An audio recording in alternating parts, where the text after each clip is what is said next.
Hi, my name is Anastasia Pika, and I am very excited to present today our work, Workforce Upskilling, a history-based approach for recommending unfamiliar process activities at the 32nd International Conference on Advanced Information Systems Engineering. The work was conducted by myself and Professor Mo Win at Queensland University of Technology. Performance of business processes can be affected by different factors, and human resource allocations and decisions are among these factors. Human resource allocation refers to what employees should be performing different activities in the process so that process achieves the best possible outcome according to certain criteria. Many resource allocation approaches have been proposed in the BPM community. The majority of existing approaches aim to optimize process performance, and hence they allocate activities to experienced employees. However, employees also need to develop their capabilities. They need to learn new activities, to perform new tasks, but these capability development needs are usually not considered. In this work, we present an approach for recommending unfamiliar process activities to employees.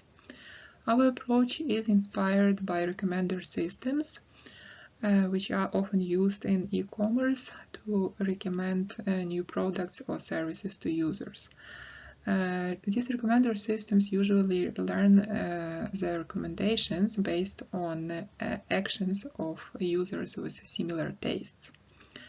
We assume that groups of employees in an organization follow similar learning paths, and we can learn recommendations of new activities from work histories of similar employees. These work histories are often recorded in process execution data, also called event logs. These logs can contain different types of information, but they at least record information such as activity that was performed, resource who performed this activity, and time when this activity was performed. Most existing resource allocation approaches are process-focused, that is, they aim to optimize performance of business processes. A recent literature review identified 95 resource allocation approaches in business process management, and in another work, the authors created a taxonomy of human resource allocation criteria that are used in these approaches. The taxonomy considers a variety of criteria, such as the number of required resources, resource experience, expertise, resource preferences, performance, role, social context, trustworthiness, and workload. However, none of these approaches consider the capability development needs of employees. The need to consider capability development needs was raised in several works. Some of them presented a collection of work experience measures, for example. Others presented a new resource allocation algorithms, which considers experience development goals. However, these goals are explicitly specified by employees. Or an algorithm that optimizes upskilling for engineers. However, again, the next logical skill set for any given engineer is an input to these algorithms. Similar to process-focused approaches, our work is based on the analysis of process execution data. However, unlike these approaches, we focus on recommending of unfamiliar process activities to employees. Our approach consists of two algorithms. The first algorithm for a given employee at a given point in time identifies employees with similar work histories, and the second algorithm recommends unfamiliar activities to the employee based on the work histories of similar employees. The approach takes as input four thresholds. The first threshold is the minimum number of activities that must be performed by a given resource before a recommendation can be provided.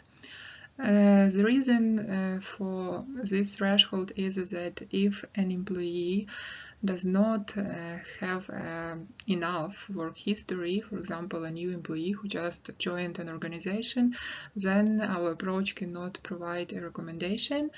This is a limitation which is a typical limitation for all recommender systems. Another thresholds are the minimum resource similarity, which is a value between 0 and 1, and I will explain later how do we measure it, the minimum number of similar resources, and the minimum activity support, which is a fraction of similar resources who must perform a given activity for it to be considered for a recommendation.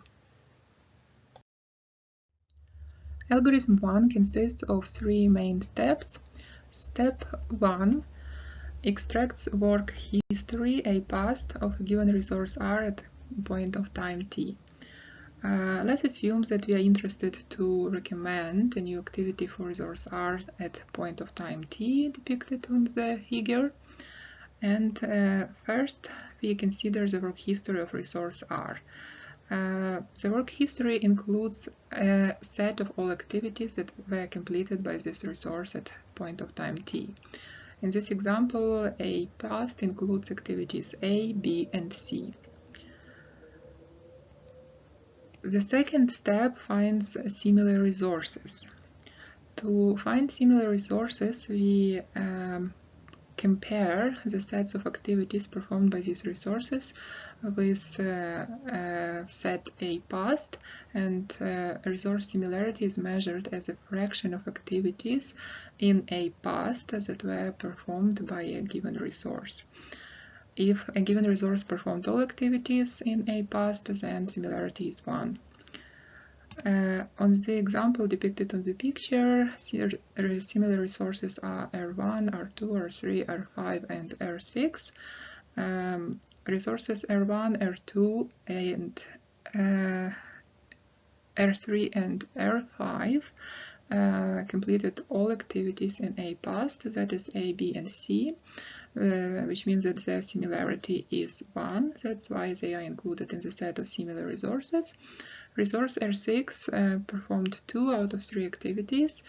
It is also included, given that minimum resource similarity threshold for this example is 0.6. However, resource 4 only performed 1 activity, which means that its similarity 1/3 is below the minimum resource similarity threshold, since this resource is not included.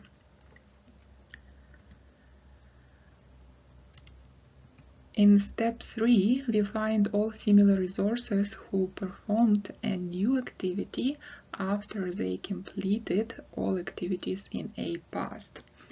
For example, resource R1 performed activity D after it completed at least once all activities in A past.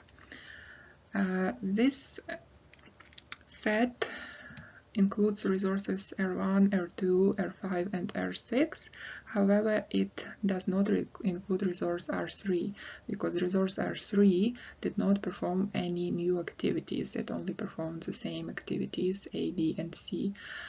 We exclude the resource from further analysis, hence as this resource is most likely at the same career stage as our resource R, hence we cannot learn a recommendation of new activities from this resource's work history. If the set of similar resources who performed a new activity is smaller than the minimum similar resources threshold, then the algorithm cannot proceed. In our case, the minimum similar resources threshold is set to 3. The set contains 4 resources, hence we can continue. Algorithm 2 consists of 2 main steps. In step 1, we extract a set of new activities, NU, that are performed by all similar resources. In our example, resource R1, for example, performed activity D after the completion of activities A, B, and C. Resource R2 and resource R5 also performed activity D, and the first new activity for resource R6 was activity F. Hence, the set A and U comprises activities D and F, and these are our candidates for recommendation to resource R. In the second step, we actually create the recommendation. To do this, we identified activity with the maximum frequency. In this case is D, as it was performed by 3 out of 4 similar resources. And if the frequency of this activity is higher than the threshold value of minimum activity support, then that activity is recommended to resource R. In our example, the value of minimum activity support is 0.5 and the frequency of activity D is 0.75, which is higher, hence the recommended activity is activity D. So far I was talking about the first version of our approach, which recommends the next new activity. We also implemented the second version of the approach, which is quite similar, but instead of recommending the next new activity, it recommends a set of new activities to be performed within a given period of time, for example, a month or a week. And during the last step, we do not only consider the activity with the maximum frequency, we consider all activities whose frequencies exceed the minimum activity support value and recommend a set of such activities. To evaluate our approach, we used 3 real-life event logs, BPI Challenge 12, BPI Challenge 17 and WABO. The first 2 logs record events from loan application process in a Dutch financial institution, recorded during 2 different periods of time, and the third log represents a receipt phase of an environmental permit application process. The logs have different number of cases, ranging from 1,434 to more than 14,000. Different durations ranging from 166 days to 479 days. The 3 logs have quite similar number of activities, 24, 25 and 27, and the number of resources ranges from 48 to 107. To evaluate the approach, we compared the approach recommendations with actual activity executions recorded in the log. For a given resource at a given point of time t, the recommendation were learned from events recorded before t and compared with the first new activity on activities recorded after time t. So for the first version of our approach, we only consider the first new activity, and for the second version of our approach, we consider all new activities within a given period of time. Time t was selected for each resource as a midway between the first activity performed by a resource and the first occurrence of the last new activity of the resource. This way, for every resource, we do have some events before t, and we also have at least one new activity recorded after time t. We used 2 performance measures. A fraction of resources for whom a recommendation was provided. We referred to these performance measures recommendations in the experiments, and the average accuracy of the recommendations. We conducted 3 experiments. In experiment 1, we evaluated the impact of the 3 threshold value on the performance of the approach. We evaluated the impact of the minimum resource similarity, minimum number of similar resources, and minimum activity support. In this experiment, we used the first version of the approach that is recommending the next new activity. We varied the values of the 3 thresholds one at a time and used fixed values of other thresholds. The fixed values that were used in the experiments are shown on the screen. The top row shows the impact of minimum resource similarity threshold. The middle row shows the impact of minimum number of similar resources threshold, and the bottom row shows the impact of minimum activity support threshold for the 3 event logs. We can see that the trend is similar for the 3 thresholds and for all event logs. The higher the value of a threshold, the better the accuracy and the lower the number of recommendations. For example, for the BPI Challenge 12 log, the value of minimum activity support 0.5 will yield recommendations for 41% of resources with the average accuracy of 0.61. However, when the value is 0.9, only 3% of resources can get recommendations, but the accuracy is 1. The experiment showed this trade-off between the accuracy and the number of recommendations. The higher the value of a given threshold, the better the accuracy. However, the smaller number of recommendations can be provided by the approach. In the second experiment, we compared the performance of different versions of our approach. For the second version of the approach, we use two values of time period, 7 days and 30 days. We use different threshold values shown on the screen, and the chart below shows the average values for different combinations of these threshold values. The experiment showed that predicting the next new activity is more challenging than predicting a set of new activities, and the longer the time period under consideration, the better the performance of the approach. For example, for BPI Challenge 12 log, we can see that when we recommend the next new activity, recommendations could only be provided for 13% of resources. However, when we recommend new activities for the period of time 7 days, 20% of resources could receive recommendations, and when the period is 30 days, 27% of resources could receive recommendations. And the similar trend can be seen for the accuracy. It is highest for the second version of the approach for the longer period of time. This result is not surprising, as more employees in any organization will have similar but not exactly the same learning paths.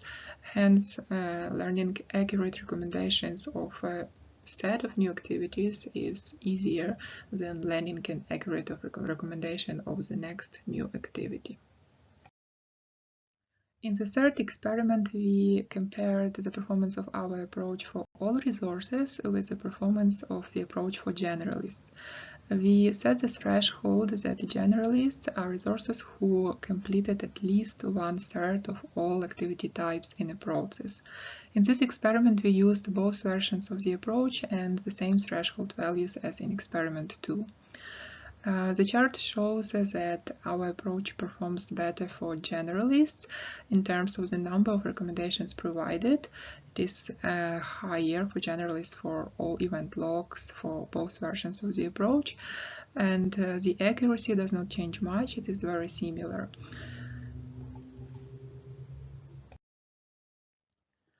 The approach presented in this video is the first attempt to provide history-based recommendations of new activities to employees by analyzing process execution data recorded in event log, and we believe that this work opens an array of opportunities for further research. In our approach, we considered a simple resource similarity measure which only considers activity sets. One could also devise resource similarity measures that consider additional factors, for example, activity frequencies or outcomes or case data, etc. One could also investigate the possibility to apply machine learning techniques to configure the thresholds or to learn recommendations. The approach could be extended for specialists to recommend unfamiliar case or activity types. In this work, we focused on recommending the next new activity or set of new activities. One could also consider recommending learning paths for employees. We also did not consider activity prerequisites or process changes over time. These are two more directions for further research. Finally, one could also combine our proposed approach with other resource allocation approaches which consider additional resource allocation criteria, for example, resource performance or compatibility. Thank you for your attention. If you have any questions, please contact us via emails shown on the screen.